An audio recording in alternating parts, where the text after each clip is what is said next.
Hello, I am Dr. Hyun Sung-ho, and I'm so glad to have you in this course SW 458 and 558, which is cross-listed. And I want to share some ideas about what to do to be successful in this course. I am an assistant professor in School of Social Work at Arizona State University, and my research goal is to promote healthy life of low-income racial minorities who are diagnosed with chronic illnesses and mental health conditions in a primary care settings or other community settings. At this point, I am particularly interested in understanding the influence of a patient's social network to patients' activation for self-care behavior, such as exercise, healthy food selection, and collaborations with the health professionals in or out of a primary care clinic. And also, I am a policy and research advisor of the Korean Alliance for Mobilizing Inclusion. Its acronym is KAMI.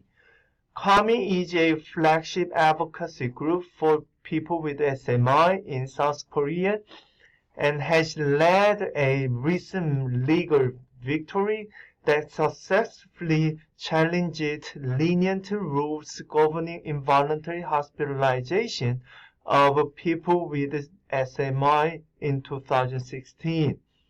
As a result of the constitutional challenge to the existing mental health law in 2016, South Korea has initiated the institutionalization of people with SMI from mental hospitals.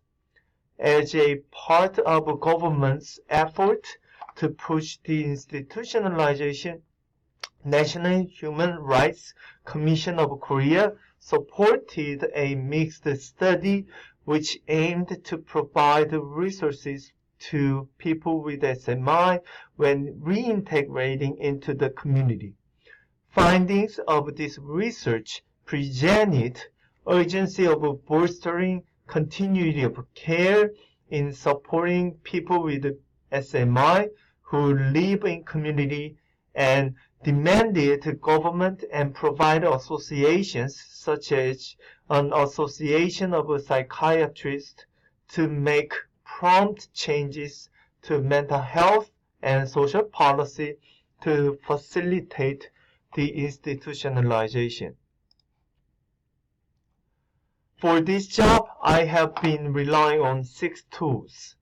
First, research. I analyzed existing legal stipulation, and also found statistics that demonstrate quality of life of persons with mental illness, and social network site.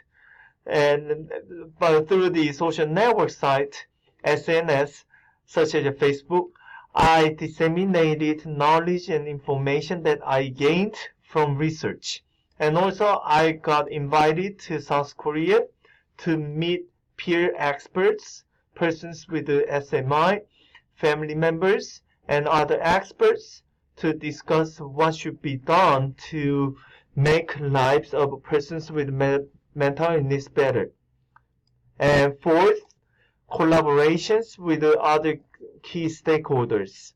I worked with various consumer organizations, such as NAMI in the United States, and also I am currently a policy research advisor for the KAMI, which is the NAMI of South Korea. And the resistance. The number 5 picture in the upper right hand corner shows that a guy is protesting inside the Congress chamber when a Congress member was unveiling revision of the existing Mental Health Act. This new proposal for revision was reactionary in a sense that the government could be cleared to make unconstrained involuntary hospitalization of persons with mental illnesses when acute symptoms come.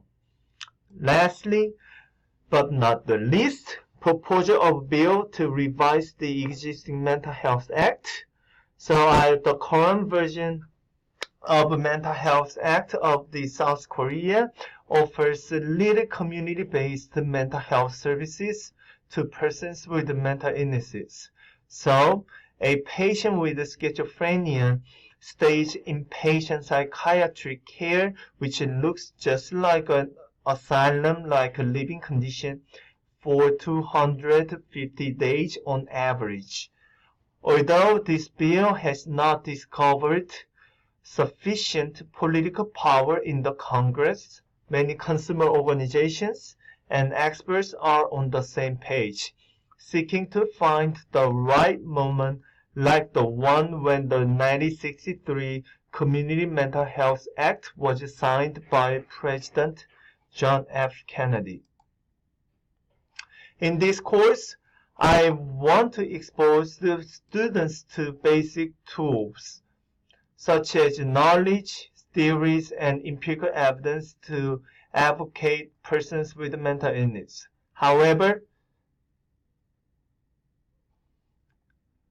many students seem confused with what they have to gain from this course. This course never teaches you how to make a clinical diagnosis with a short description of psychiatric symptoms or behavioral problems. We cover really elementary contents of diagnosis. However, this exposure may not be sufficient for you to make diagnosis of somebody. Do not even think about it.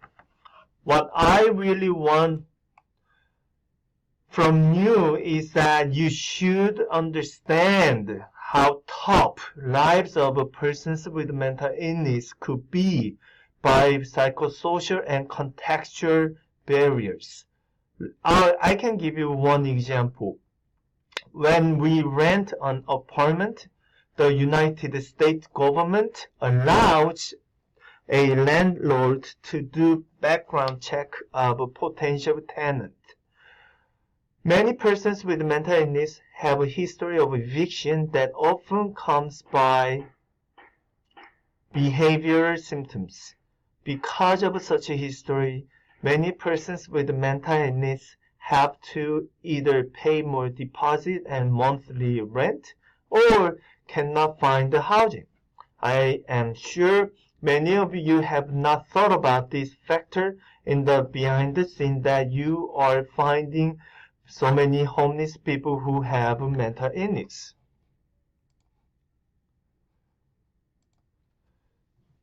And those are competencies that I want to see from you at the end of this course. Understand and discuss the history of mental health treatment in the United States, including special conditions and barriers facing women, ethnic minority groups, and other subordinated social groups. Identify the impact of public and professional prejudice, discrimination, and institutionalized oppression, and articulate how these issues affect the life experience of people diagnosed with or perceived as having mental illnesses.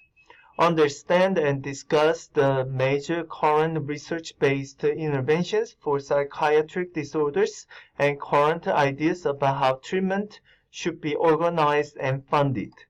Understand the major psychiatric disorders and their impact on the individual living with a mental illness and her and or his environment. Understand and discuss how social, cultural, economic, and technological changes impact mental health services. This is really important. Come on, read the syllabus. Rules for late submission, rubrics for evaluation, schedules, and due dates for assignments. Everything what you need is in the syllabus. And 7.5 weeks, it goes very quick. So be careful. Don't spend 1 or 2 weeks or at the beginning without thinking about any situation and anything. Thank you. If you have any question, feel free to shoot me an email.